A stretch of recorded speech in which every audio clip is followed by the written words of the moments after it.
Hello students, welcome back to my channel. Today we will study your class 3rd Marigolds 4th unit, and the 4th unit is Sea Song and the chapter name is A Little Fish Story. So first we will do the poem, then we will go to the chapter. I will explain you the whole chapter in Hindi, so kindly do watch the full video, and if you like this, kindly do like and subscribe this channel. So let's start. Have you ever collected shells? Enjoy this poem about a shell that sings. यानी इसमें shell के बारे में कहा जा रहा है. हम सभी जानते हैं शेल्स कहाँ पे होते हैं, सीज पे होते हैं. ठीक है, तो ये आपसे पूछ रहा है कि आपने कभी शेल्स को कलेक्ट किया है. सी सॉन्ग.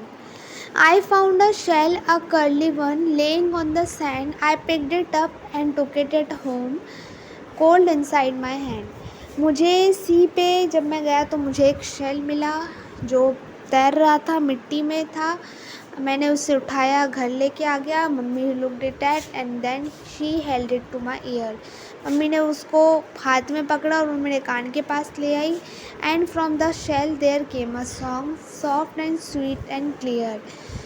उस शेल से एक बहुत ही प्यारी सी आवाज़ आ रही थी. I was surprised. I listened hard, but it was really true.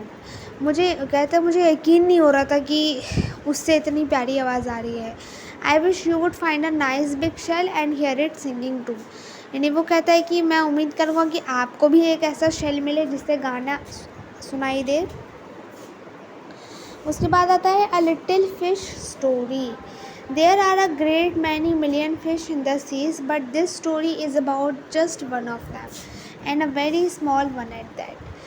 आपने बहुत सारी देखो, सीज़ में तो बहुत सारी मिलियंस फिशेस होती हैं, लेकिन इसमें हम एक छोटे से फ़िश के बारे में बात करेंगे. सिर्फ एक फ़िश के बारे में बात करेंगे. Now this little fish had everything in the seas to make him contented, but he was not happy. अब इस लिटिल फ़िश के बारे में क्या कहा जाता है कि देखो, उसके पास सब कुछ था सी में खुश होने के लिए, बट फिर भी वो खुश नहीं था. कह रहा है कि you will laugh when I will tell you why he was not. यानी कह रहा है कि शायद आपको हंसी आ जाएगी अगर मैं आपको ये बताऊँगा कि वो खुश क्यों नहीं था. He was unhappy because he was so very small. वो सिर्फ खुश इसलिए नहीं था क्योंकि वो बहुत छोटा था. It is very hard to be such a little mild of a fish. कहता है कि इतना छोटा फ़िश होना बहुत डिफ़िकल्ट है, बहुत आसान नहीं है. He would say over and over again. वो ये बात बार बार कह रहा था. If I were only larger how much happier I could be. अगर मैं बहुत बड़ा होता तो मैं कितना खुश होता. And he said it so many times that I think he believed it. वो कितना कहता था बार बार कि काश मैं बड़ा होता, तो मैं जितना बड़ा होता मैं उतना खुश होता. One day he was swimming along with the rest of his school and thinking no doubt how much more the larger fish had to be thankful for than he. एक दिन वो अपने स्कूल के जो फ्रेंड्स थे उनके साथ swimming कर रहा था.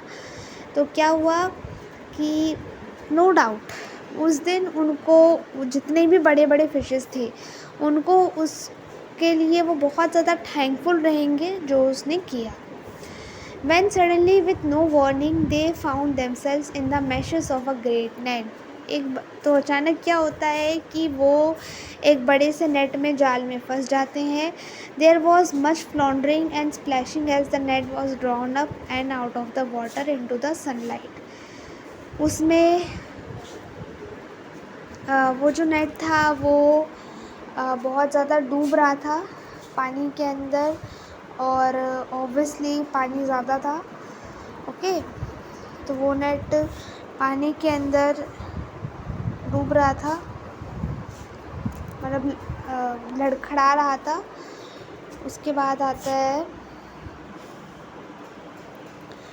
और जो सनलाइट थी वो उसमें जा रहा था. And just as its haul was being emptied into the boat. और उसका जो होल था वो बोट के साथ बंद गया. The smallest fish in the school wriggled through the mash and slipped back into the cool clear water. How good it felt. जो स्मॉलेस्ट फिश थी वो जो था वो छोटे से छेद से बाहर आ गया और उसने अपने आप को बाहर निकाल लिया। उसे कितना अच्छा लगा होगा। He swam here and there and everywhere and some of the fish who knew him well all the rest of his life. They said that they never again heard him say that he wished to be anything but a little fish.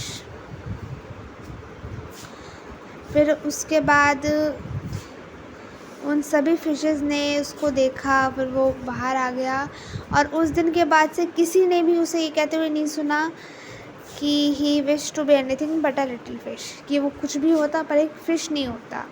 यानी उसे अब proud होने लगा था कि वो small है, क्योंकि उस दिन वो जस्ट बिकॉज वो स्मॉल था तो वो उस जाल से, उस नेट से निकल गया।